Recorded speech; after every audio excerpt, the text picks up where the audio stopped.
अ, एक प्रश्न था गुरुदेव कि कोई व्यक्ति है उसने इंटरनेट से हनुमान जी का ब्रह्मास्त्र मंत्र कोई कहीं से देखा था और शिवरात्रि की पूरी रात उसका जाप कर रहा था।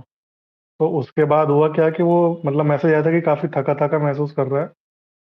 तो थोड़ा दुष्परिणाम उसको मतलब सामने आए हैं उस मंत्र के।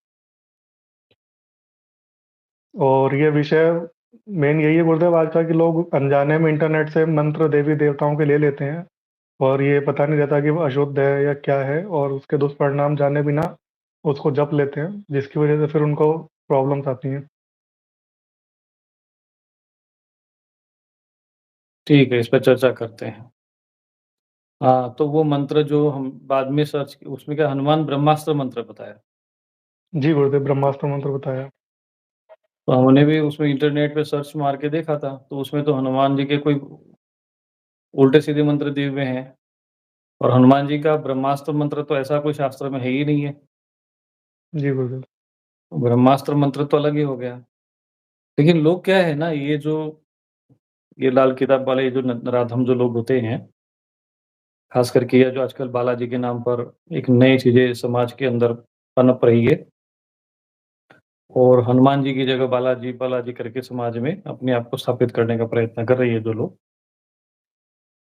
तो ये लोग जानबूझ के समाज के साथ बहुत बड़ा छल कर रहे हैं।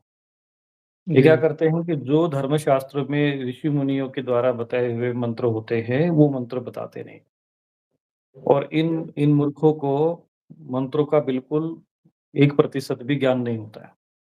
यहाँ तक भी मैंने देखा ऐसे लोगों से भी कई-कई लोगों के ऐसे वीडियो भी आए कि इनको मंत्र शब्द भी नहीं बोलना है, मंत्र बोलते हैं उसको भी। मंत्र को मंतर बोलना शुरू कर देते जी गुरुदेव। हैं। मंत्र भी नहीं बोल सकते।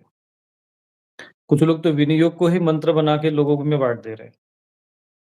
तो यहाँ पर मैंने इंटरनेट में देखा कि वो अस्त्राय निवारणाय ऐसे कुछ मंत्र बने हुए हैं। वो एक जी, हनुमते ओम हनुमते ऐसे ओम नमो होम हनुमते, फट ओम नमो होम भगवते। फट लगा देते हैं लास्ट में तो वो हाँ, पावरफुल बन जाता है, वो लोगों को लगता है हाँ, कि हाँ, हाँ।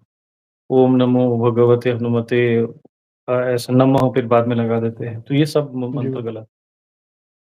जब एक बार नमो लग गया तो फिर बाद में नमः लगेगा नहीं। ये सारे मंत्र जो हैं, वो शास्त्र में होने चाहिए।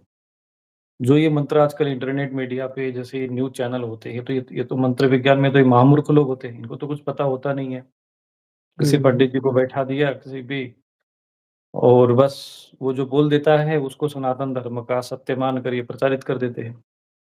जबकि पहले मीडिया वालों को ये चाहिए कि भई जो चीज़ हम समाज के सामने रख रहे हैं, अपने समाज के द्वारा, वो कह देते हैं कि नहीं फलाने के हमारा इससे कोई विचारों से कोई संबंध नहीं है, ये व्यक्तिगत निजी विचार हैं किसी के। और जब तुम सनातन धर्म के विषय में, मंत्र विज्ञान के विषय में बात करते हो, सारे समाज तुमसे प्रभावित होता है और तुम ये नीचे डिस्क्लेमर लगा के कैसे निकल जाओगे?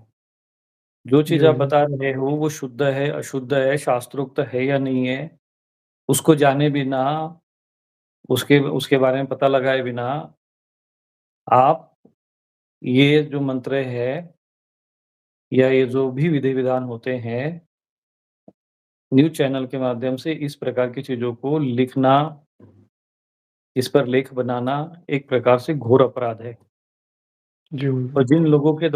जिन लोगों के लेख लिखे जाते हैं, तो बस ये नहीं कि चलो आप उनको लेखक के ऊपर छोड़ दो आप, प्रचारित तो आप भी कर रहे हो ना। अब वो जो लेखक लिख रहा है, वो सही लिख रहा है या गलत लिख रहा है, ये तो आपने जाना नहीं, ये समझा नहीं, आपने उसको प्रचारित कर दिया। तो गलत चीज़ को कुप्रचार करने का इनको दोष नहीं लगेगा, इसके ये दोष के भागी नहीं बनेंगे ये लोग। समाज में यही हुआ है ना, यही हो रहा है। अच्छा ये चीज़ें क्या होते हैं फिर इंटरनेट पे हनुमान जी के चूँकि ये न्यूज़ चैनल होते हैं, इनको सर्च करो तो पहले इन्हीं का ही आता है। जी गुरुदेव। किसी धर्म ग्रंथ का तो आएगा नहीं और फिर किसी भी सामान्य व्यक्ति को इतना समय कहाँ है कि वो जाके ग्रंथ पढ़े और उसमें से शास्त्रोक्त ले। तो किसी भी मंत्र का जो विनियोग होना चाहिए, आपने वो किस ग्रंथ से लिया है, उस ग्रंथ का उल्लेख होना चाहिए और फिर सबसे पहली बात मंत्र गुरुमुख से ही जपने चाहिए। जो मंत्र विज्ञान का ज्ञाता है, ऐसे महापुरुषों के माध्यम से ही मंत्र ग्रहण करने चाहिए।